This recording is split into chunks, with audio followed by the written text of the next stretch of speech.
estou aqui com mais um vídeo e hoje é sobre o computador que ele liga,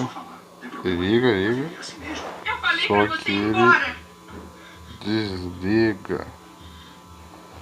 Agora estou com ele, vai desligar, não dá continuidade, desligou tudo e vai iniciar de volta. Olha só esse defeito.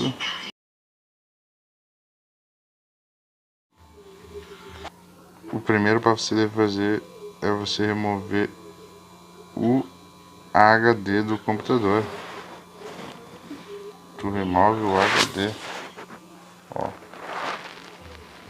Esse aqui é um all-in One da Positivo. Eu tinha lá e ele fez endereço aí, eu nunca fui verificar.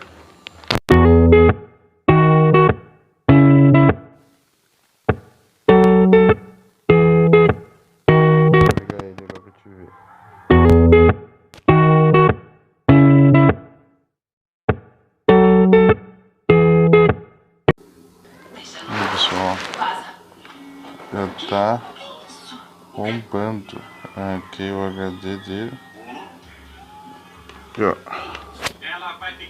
sem o HD.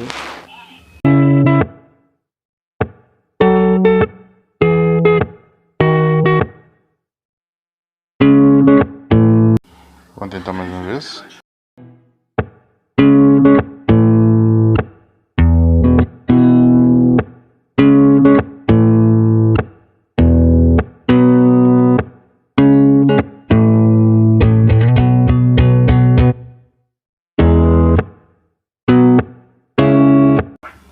Bom.